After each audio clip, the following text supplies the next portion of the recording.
Hi everybody, welcome to I2I Gurukul. Today I am going to explain you the structural study of cornea.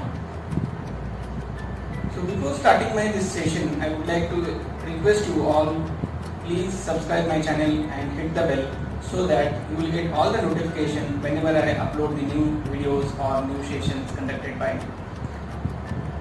In the last previous sessions, I have covered basic parts of the human eye and their functions and gross anatomy of the eyeball.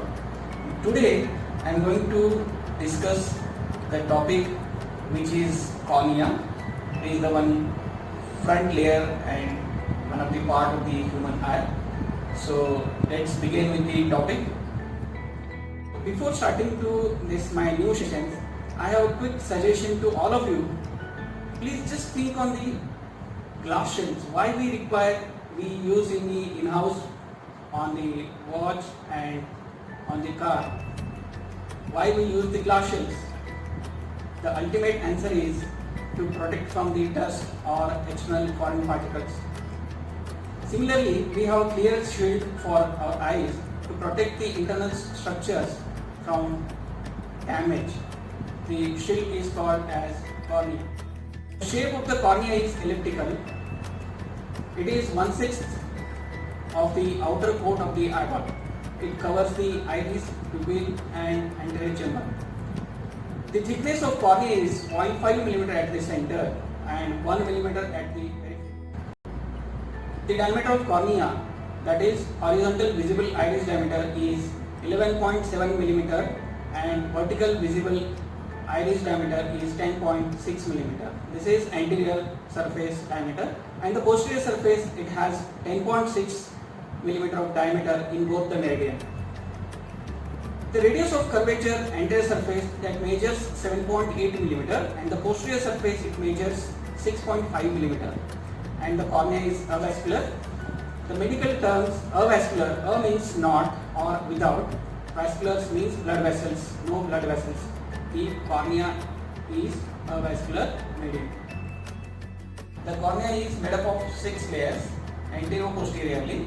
Anterior first layer, that is epithelial layer, and the second one is Bowman's layer, third is a stromal layer, fourth one is the Duas layer, and the fifth one is Descemet's membrane, and the sixth one is endothelial layer.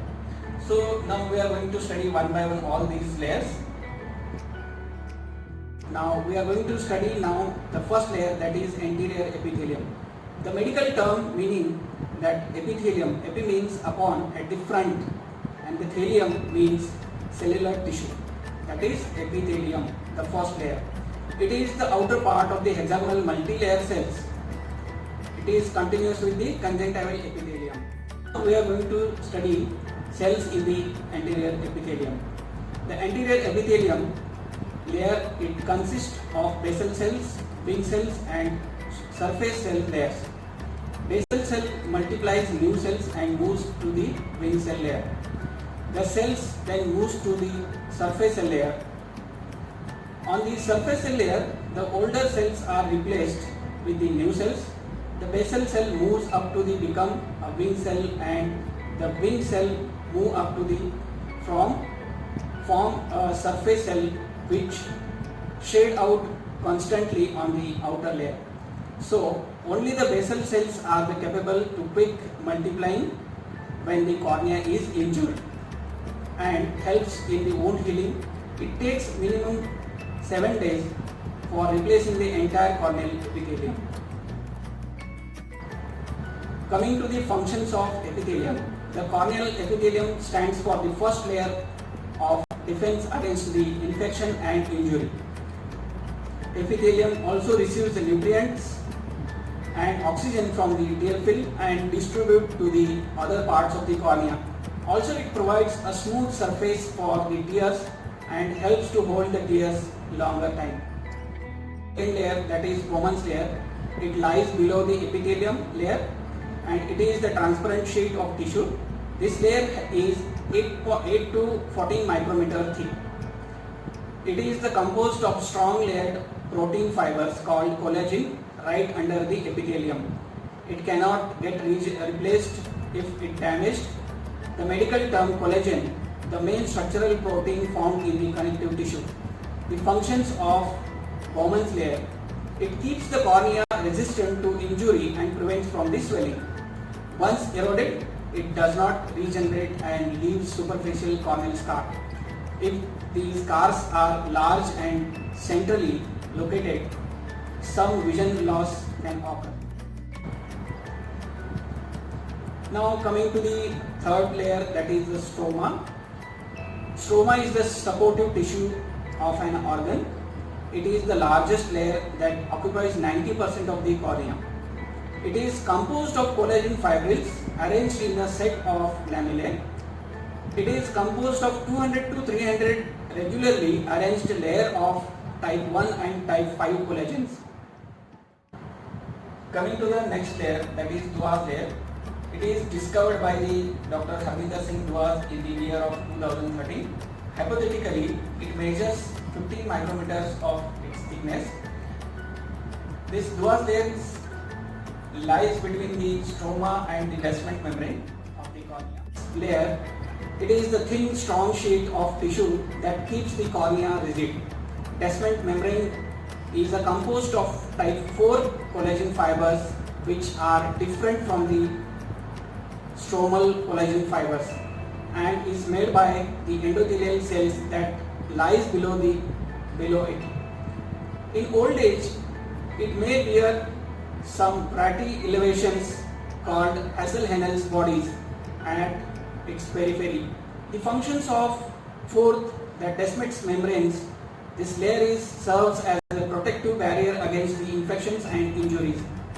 It regenerates readily after injury. It is also provides rigidity to the cornea. Coming to the last layer, the sixth one, that is endothelium.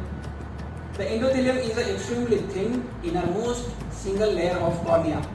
Endothelial cells are essential in keeping the cornea clear. There are about 5,000 cells per square millimeter. Once the endothelium cells are destroyed by the disease or a trauma, they are lost forever. And corneal transplantation is the only available therapy for this condition.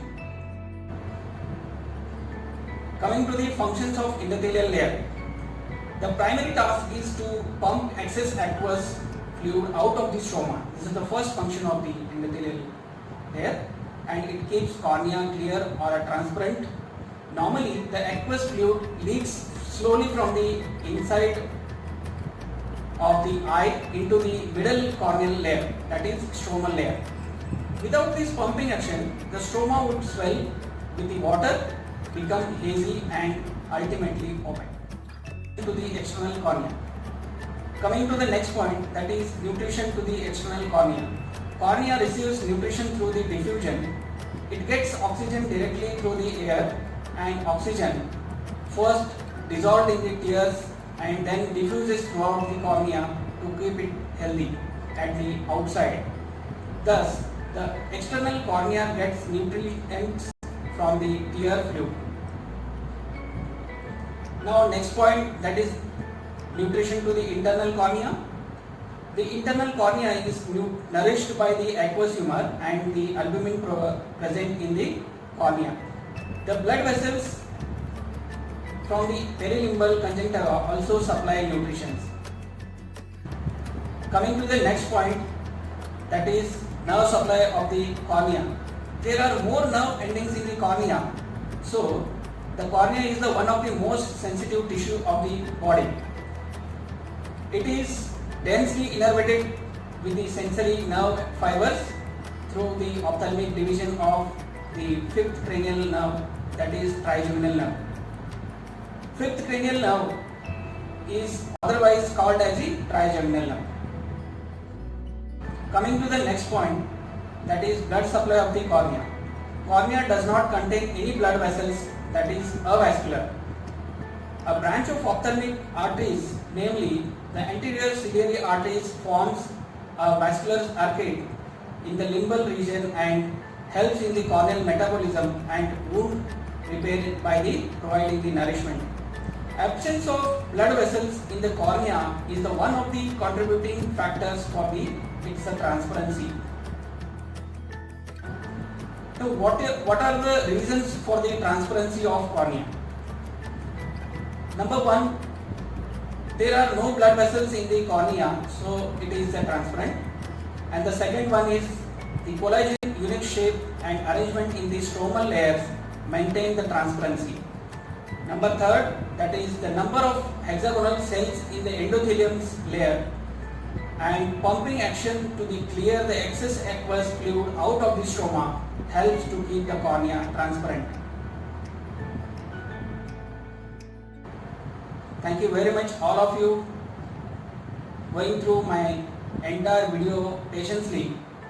I would like to request once again, please subscribe my channel, that is Eye2Eye Gurukul, and hit the bell that you will get all the notification whenever I publish new videos.